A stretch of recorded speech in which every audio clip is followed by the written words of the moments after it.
Hello, I'm Simon Owens, and you're listening to The Business of Content, a podcast about how publishers create, distribute, and monetize their digital content. For today's episode, I interviewed one of the founders behind a platform that helps newsletter writers build out a paid subscription business. In 2014, Ben Thompson, a blogger who writes about the business of technology, announced he was quitting his job so he could write full-time. His business model? He would send out 4 newsletters a week. One of those newsletters would be free, and if you wanted access to the other 3, then you had to pay $10 per month. Within a year, Thompson had 2,000 subscribers, which, if you do the math, means he was generating $200,000 a year. At that point, he stopped publicly disclosing his subscriber numbers, but some predict that he's increased his subscriber numbers by several thousand. Thompson was an early pioneer in the realm of paid newsletters, and since then there have been several other writers who struck out on their own with similar models. There's Nick Quah's podcast newsletter Hot Pod. There's political writer Judd Legum's Popular Information. Many of these newsletter writers have had to string together multiple services, from MailChimp to Stripe, in order to manage their businesses. Now we're seeing a few new companies on the market that want to serve as all-in-one platforms for paid email newsletters. One such platform is called Substack, and it recently surpassed 25,000 paying subscribers for its participating newsletter writers. I interviewed the company's co-founder, Hamish McKenzie, about the rise of paid newsletters, how to convert readers of a free newsletter into paying subscribers, and why his service is preferable to other membership platforms like Patreon. Let's jump right into it. Hey, Hamish, thanks for joining us. Thanks for having me. So you run a newsletter platform called Substack. Can you tell me a little more about your background and what led up to you launching it? Right, yeah, I'm a journalist and, I guess I'm not a journalist anymore. I'm kind of an entrepreneur. I've done all sorts of journalism, from writing for trade magazines to writing for tech news sites to writing for print magazines, and even now I've written a book. But the reason I got started with Substack is that while I was writing my book, I was working half-time at a company called Kik, which is the maker of a messaging app. And I had a friend there, Chris Best, who was one of the founders. And last year he had left Kik and was kind of wondering what he was going to do next. And halfway through what he planned to be a year off, he came to me and said, "Hey, do you want to start this company that kind of makes it simple for a writer to start a paid email newsletter?"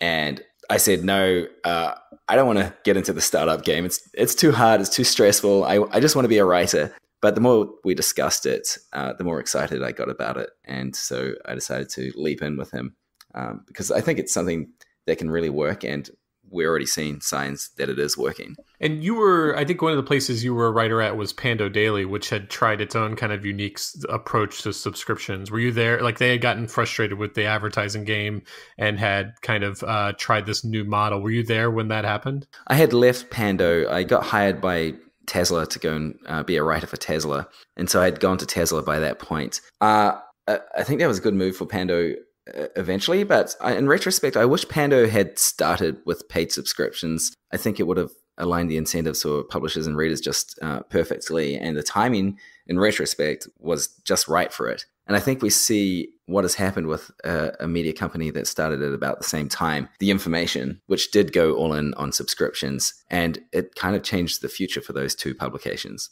Yeah, especially with The Information, because like you see with their publication, and we'll get a little bit into this when we're talking about like what's the best kind of stuff to like when you're talking about paid subscriptions, but they don't aggregate the news. They don't do the kind of spread that every other tech blog is doing, because they know that like people are paying good money for their publication. Like, every single story has to have some kind of impact. It has to be unique in some way, or else they know that like nobody's going to open up and subscribe. And so they only publish maybe like 2 or 3 stories a day tops, but those are, there's something unique, there's something breaking, or something that would actually be, vital if you work within those industries. Yeah, when you're selling subscriptions, your product is quality. So you've got to make sure you deliver that quality. If your chief customer is the reader, you have to deliver for that reader and serve that reader maniacally well. Whereas if your chief customer is the advertiser, then what you're searching for is attention. And so you'll go to whatever length possible to get that attention. And in some cases, that's aggregation. In some cases, that's clickbait. In some cases, it's just cheap outrage or outright fake news. And so when you launched your tool, like you guys had launched around the time where we had started to see some successful, paid subscription newsletters. Ben Thompson's Stratechery was, when you guys announced, I know that like a couple of the headlines actually you name check Stratechery within it as like an example of how this can work. Were those kind of like the inspiration for what you guys were trying to do? Yeah, definitely. We're not trying to suggest that we've done anything genius here. It's a very simple idea from the start, which was Ben Thompson's Stratechery is working for him really well. It's working to the extent that he's been telling anyone who will listen, you should copy me, you should do this, you should try this model. And we were wondering why people weren't. And we thought, well, let's just make it a lot simpler for any writer who's not Ben Thompson to try to do that. And so the basic building block was to take what Ben Thompson has done and make it scalable, make it easy access for anyone. So we've just sort of started there and taken it upwards. Yeah, and for the few that aren't familiar with how Ben Thompson's model, he has a blog. It's called Stratechery. For several years, it was kind of like a side project where he was writing these like really long analysis pieces about the tech industry and basically the business of tech. And then he decided to quit his job at WordPress and go off on his own. And his model now is that he publishes one really long article per week that's like completely free, and then if you want more, basically you have to subscribe to his newsletter, and that's like $10 a month, and so you get all these on every single other day you get the paid version in your inbox. And he's gotten several thousand subscribers, which if you do the math, he's doing well into the six figures with it. So it can be a very successful model if you're able to get that audience. Yeah, actually, we think he's doing more like seven figures if you pass the numbers and look at what he's said over the years and look at his social media following, which is tremendous revenue for a one-person business. Although I think he hired a personal assistant recently. But yeah, the goal there is the secret there, I think, is that he uses that free content, which is not just long stuff. It's high quality, deeply contextual analysis that is differentiated from anything out there, because most people are like going short and fast or trying to get things out quickly with a hot take. He goes deep, he brings real value, and that free stuff goes and finds an audience. And then people who fall in love with his worldview have proven willing to pay to get more. And then those people get the stuff that is more unvarnished, but a little bit more insidery, a little bit wonkier, and more frequent. So I think it's a really powerful model, and it's strongly differentiated from the mainstream media. And so, as you point out, before the launch of Substack, like there are people who had this business model, but what did they have to do if they wanted to run a subscription newsletter? Like they had to basically clog together a bunch of different services and kind of use them together, right? Yeah, that's right. Ben Thompson once wrote a post about this where he listed all the services he uses, and there are like that he pays for, I think, as well. And there were like 19 of them. And at the core of it was kind of a cobbled together version of WordPress and MailChimp and a membership plugin called Memberful, and then some various other tools in the background, Heroku, GoDaddy, whatever else. And it's not just making those things work together once, but it's continuing to make them work together and maintaining them so that they work well and don't interrupt the reading. So your platform is different than what like Ben Thompson had to do, because you can do it all in your platform, right? Like if you can launch a free newsletter, but if you want to launch a paid version, you can then subscribe within your platform itself. So it's like kind of like this seamless experience, right? Yeah, that's basically right. It's a self-contained ecosystem. You can start a free newsletter. If you want to add paid subscriptions, it's just a matter of connecting a Stripe account. You can be collecting subscriptions and money within minutes, essentially. Every time you publish a post on Substack, it can go to email and the web at the same time. And you can choose whether each post is only for your paying subscribers or if it's free for everyone. So a lot of content creators are using platforms like Patreon, and even Kickstarter now has a kind of subscription platform to run and manage their memberships. Like, what would your argument be for why they should choose your platform over theirs? Well, Patreon and Kickstarter, they are both trying to serve creators in general. And they're for people who plug in either Drip in Kickstarter's case or Patreon to their existing websites or apps or whatever other platform they have. Substack is laser focused on serving writers, and we don't ask you to figure out any of the technology or any of the design or any of those headaches or do your own customer support, anything like that on your own. You just come to Substack and you kind of click a button and you can start writing, and that's it. You don't have to worry about anything else. Our kind of pitch to writers is that we take care of everything but the hard part, which is the writing itself. And why are newsletters good? Like a good platform for handling subscriptions instead of just like running a website that has a paywall. Like, you know, instead of it being in a newsletter, it just being on like a WordPress site, and you have to log in and see it on the web. Like, why are newsletters such a good medium for this? Well, I saw your interview with Sam Parr from The Hustle the other week, and I think he had the same sort of points that I'd make, which is that it's a great intimate venue. Everyone checks their email still, and you can hope to reach your anyone who cares about what you're writing. You're going to reach them in their inbox, and you can make sure that they pretty much see everything you publish. Whereas on social media or on a website, you're kind of left to the winds of fortune. You know, maybe they happen to see that tweet, or maybe they happen to check back on your site that day among 100 million other sites they're visiting.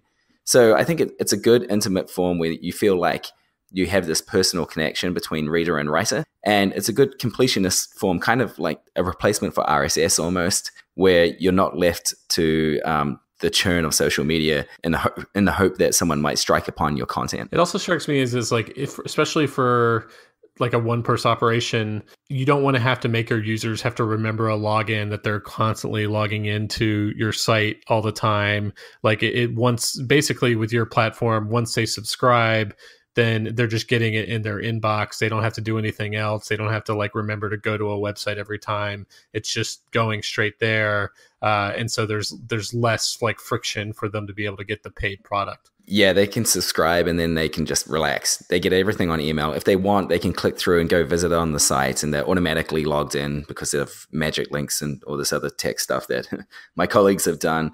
And even if they forget their passwords, they can just email themselves a login link with Substack. That's another nice little thing. So yeah, it does remove all that friction, and having that self-contained kind of integrated ecosystem there makes it all simple. Is there like, so for the free newsletters, is there a web version of it so it can help them in like marketing it, or do they just kind of cross post it to WordPress or Medium or somewhere else, or like how do they?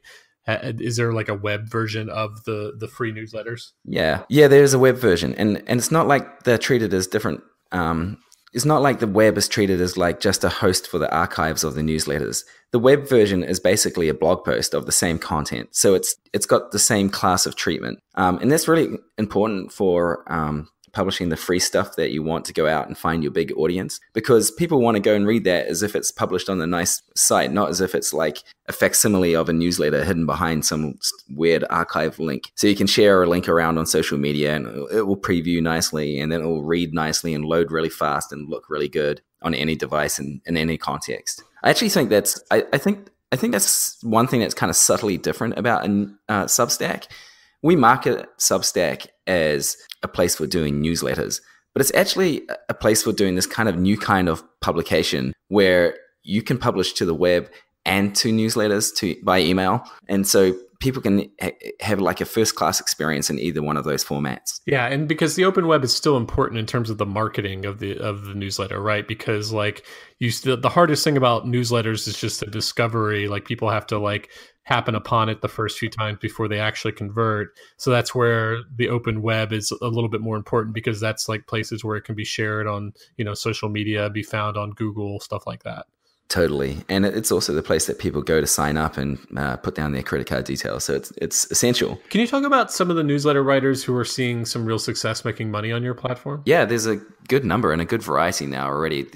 I'll mention Bill Bishop first, because he was our first publisher and we love him so dearly for taking a leap of faith on us. He runs a really impressive newsletter about China called Cynicism. It summarizes the most important news of the day from China, but in English language. And it's subscribed to by policymakers, diplomats, academics, journalists, all those sorts of people. He's making very comfortable 6 figures income from this. Another great one is Judd Legum's Popular Information Judd was previously the founder and editor-in-chief of Think Progress, which is a big political news site. And now he gave up that job and his 40 employees to focus purely on paid newsletters with Substack. And so he publishes 4 times a week, really deep, clear-sighted analysis of the political news of the day. I could go on quite a long time. And he's someone who's like really, he has like a really big Twitter following, and he's like really learned how to use Twitter to get to, like, he does like these long Twitter threads where he constantly links back to his newsletter, but he reveals like, information on the, like, I'm assuming that's where he drives a lot of his conversions is from Twitter. And he's someone who has learned how to leverage that platform, I think, probably to create subscribers. He's extremely good on Twitter. He's kind of cracked the code of Twitter, and I advise anyone who's interested in building up their Twitter following and using that to drive people to a mailing list to watch Judd closely. He is strategic about it and very calculated. So what are the conversion strategies you're seeing that work? Like if you were talking to a journalist who is thinking about going off on their own to launch a subscription newsletter, what advice would you give? Most of the time now we're saying that you should prove the value in the newsletter first. Like figure out if you're making something that people want. And to do that, it's a good idea to start in free mode, like publish free for a while and build up a mailing list and establish credibility and reputation, publish consistently and regularly. This is really hard work, but building a business is hard work, and it's important to put the right investment in. And then over time, I think you should switch, turn on paid subscriptions, tell people you're going to do that, explain why you're charging, and then tell them what you're charging for. And we kind of recommend for people who are doing this whole hog, like they're going all in, then it's probably good to have a mix where your paid content is about 70 to 80% of what you publish, your subscriber only content. And then the free stuff is, 20 to 30%. And that free stuff should be the stuff that goes out and finds your audience. In some cases, it should be your very best, most thoughtful work. And what's interesting about your company is like a lot of newsletter companies, like if I sign up for MailChimp, eventually, even if I'm running just a free newsletter, I have to start paying them based on the number of subscribers I have. Whereas correct me if I'm wrong, but your platform, the free newsletter is 100% free. And the only time you start making money is by taking like a small piece of whatever they get from the paid newsletter, right? Yeah, that's right. And that model makes complete sense for MailChimp, which is a great company because their primary customer is someone who's doing email marketing. But for writers, if you are so successful that you've got thousands of people who want to read your work every day, then we don't think you should be then paying for the privilege of using the tool that sends that stuff out to people. We think that you should get paid. And so we want to let people come in and publish a free newsletter for as long as they want and work up to as many subscribers as they want and keep it free forever if they have to. We don't mind. But then when they turn on paid subscriptions, we're building all the tools and we're building the ecosystem in a way that's going to help them succeed as much as possible. And we'll give them all the advice that we have from seeing other people succeed. And at that point, we take 10% of what they make from subscription revenue. 10%. So, and that's probably in line with a lot of platforms. Like I know Patreon, something like 5%, but you get like other ones, like, if you do an advertising platform on YouTube's taking close to 50%, but a lot of companies are somewhere within that range. Right. Yeah. Well, I think it's kind of an imprecise science right now, but it feels right for these early days of Substack for sure. But what we like about it most is that it completely aligns incentives so that we only do well if the writer does well. So we are maximally incentivized to help the writer do well. Have you seen anything from like a retention factor? Like is the retention seem to be high? Like I know that like the New York Times and some of these other big publications, like retentions, once you're getting up to the millions of subscribers, that's like a huge part because it's so much more expensive to get a new subscriber than it is to keep one. So they have like entire retention teams of like 25 people. What are you noticing in terms of like the churn of like people unsubscribing and different stuff like that with newsletters? We have to caveat this with it's really early days. We've only had one publication that has so far made it to the 1 year mark because because we launched just in mid-October last year. But the retention has been outstanding so far. I can't give numbers or anything like that, but that one publication did extremely well on annual retention. And then on the monthly retention, we are seeing numbers that are comfortably above what's people say are good retention numbers. So we're really happy so far with the retention. Of course, it's not so. I mean, Substack has a role to play on that, but it's also largely down to the writers of these newsletters. What quality are they delivering? And do you give the choice of like paying by month or by year? Where I've seen a lot of places where they say you can pay this much per month, or you could pay a slightly better per month rate, but you have to pay for an entire year for advance. Yeah, that's exactly what the majority of people on Substack do. In fact, it's a default. If you set up a publication, you're asked to set a price for monthly and set a price for annual. And most people give a slight discount on the annual. And like, have you seen any evidence that like a lot of people are expensing this to their companies? Because they say like, one of the advantages of having an industry newsletter is one, it can be written off as a tax write-off if you're independent, or if you work for a company, you can subscribe. You can like expense it to your company. Have you seen any evidence that that's where you're seeing a lot of adoption? There's definitely a lot of people doing that. We have such variety of newsletters on Substack that in the case of the industry focused ones, like Off the Chain, which is by Anthony Pompliano and is about crypto, or Petition, which is about restructuring and distressed assets, they can certainly get a lot of company expense accounts sort of subscriptions, and that's a huge part of their revenue mix. And at the other end of the spectrum, though, we have people who are writing and their readers are following them and paying for them just because they love them. Like Daniel Ortberg, who was one of the co-founders of The Toast, is writing comedy stuff, basically, like riffs on Victorian literature and Bible passages. And at that end, it's not corporate subscriptions. It's people who are paying because they love the writer. And that to us is just as exciting, maybe more exciting, because it proves that something is existing that wasn't really happening at scale before. And do you see newsletter writers giving any extra perks over their paid newsletters, other than their paid newsletters for the subscribers, like access to like a private Facebook group or exclusive videos? Like we see that a lot of that with like Patreon, where you can get you can get like postcards in the mail. Like there's lots of little other perks you can offer. Do you see any of your newsletter writers doing stuff like that? There have been a couple of people who have experimented with that, but if anything, we've seen people scale that back, and we encourage you not to offer perks because we want to send a message that good writing itself is intrinsically valuable, and people should get used to paying for it. The perk, well, just on one level, if you're having to offer a bunch of perks and send out pairs of socks and postcards and things, it's distracting you from your core focus, which should be poured into making the newsletter as good as possible. But apart from that, I think we need a bit of a sort of mentality shift as a culture, where good writing doesn't have, asking for money for good writing doesn't have to be justified by augmenting it with extra special little gifts. Yeah, although at the same time, I've seen, especially with the Facebook group / Slack channel, where you get access to that, where eventually once that channel gets large enough, the community becomes somewhat self-sustaining. So it gives them a little bit of extra perk, but without the writer having to put as much extra work into it. And I've seen that definitely working. Like The Hustle obviously has its ambassador Facebook group. I've seen lots of paid products where you get access to either a Facebook group or a Slack channel. It does seem to be like an extra perk that like users will really appreciate. And they like the kind of a little bit more personal access to the writer himself. That's true. And actually, we're huge believers in community as well. And some people are running Slack channels on the side, but actually we're building this into the product. And over time, it's going to get more sophisticated. But at the start, already on Substack, you can have a comment section, and only paying subscribers can participate in that comment section. So it reduces the number of trolls and increases the signal of quality discussion among the community.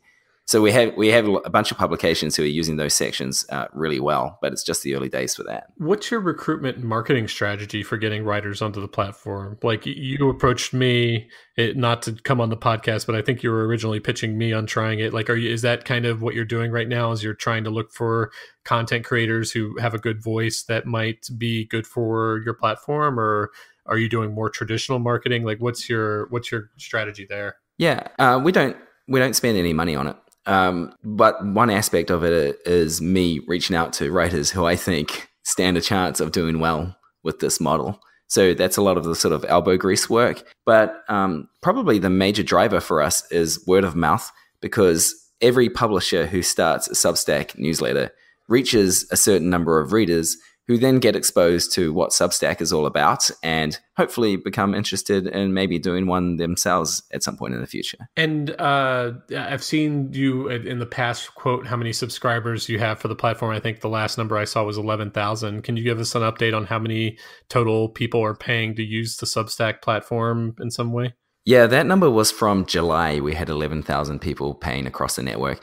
Now we are up to more than 25,000. So the growth is going really well. There's more than 25,000 paying subscribers, paying real money, not just like $1 or $2 a month. And they're about, there's more than 150,000 weekly active readers of Substack newsletters. So early days, but we're really happy with those numbers. Yeah. And what in terms of pricing, what do you see that works in terms of like what people are willing to pay for these? Well, before I describe those two groups, there's like the industry newsletters and there are the sort of passion newsletters where people pay because those are their interests or they love those writers. At the sort of at the passion end, we see pretty commonly like $5 a month, $50 a year. And in fact, we set $5 a month as the minimum because of that whole, we want to reintroduce the idea that good writing is valuable thing. And at the other end, at the industry end, where corporations who are buying these subscriptions are less price sensitive, most people are starting at least at $10 a month, but we're seeing $30 a month for some newsletters, $400 a year, that sort of figure. I think as people get wise to this category and it matures a little bit and people understand the Substack model, I think we can see some of these industry focused ones charging a lot more. So I've interviewed like a lot of people who run kind of industry subscription publications, and where they see a lot of their strategy going is actually selling kind of group subscriptions to large corporations where they're selling like maybe 200 subscriptions to a single company that has like 50,000 people in it. And obviously when you get up to that level, you're able to like offer some flexibility on price to kind of, grease the wheels a little bit. Does your platform have that kind of flexibility where you can offer, where people can try to sell more to corporations at discounted prices, but at like large numbers of subscriptions? Like what kind of flexibility does it have there? Yeah, for sure. I don't know if any other platform has this, but we've got a group subscriptions tool. So any administrator of a group can come on and serve themselves through a sign-up form, enter the number of subscriptions they want, put their credit card details in, and then pay, and they'll subscribe their group, and then they can enter all the email addresses or the subscribers they want. And we've seen that as for several publications being a really strong driver of growth and revenue, and it's an exciting area. But yeah, we completely believe in that approach. And do you plan to keep it purely as a paid subscription platform? Like, what about ways to innovate on newsletter advertising or provide like an easier like way to integrate that into it? Yeah, of all the people on the Substack team to ask about advertising, I'm the worst because I'm the most vehemently against advertising. So I'd like to say, and we have said, well, it is our honest intention to never build advertising technology into Substack. We think the world is going to be better if everyone is laser focused on subscriptions, where the reader's interest is completely aligned with the publisher's interest, and the publisher's not trying to serve some other master that might compromise the product in some way. So the short answer is we don't plan to do that. And the personal answer is I think advertising is like a major reason why the media got into the trouble it is in right now, and why Facebook and Google ruled the world. And the media should look to other models, and subscriptions is the best one, in my opinion. Okay, well, those were all the questions I had. Where can people find you online? Great. Yeah, find us at substack.com, substack.com. And our Twitter handle is Substack Inc. INC. Great. Well, that was a lot of fun. Thanks so much for joining us. Cheers, Simon. Really enjoyed that. Okay, that's all we have for you today. Be sure to subscribe to the Business of Content on iTunes or wherever you get your podcast. See you next week.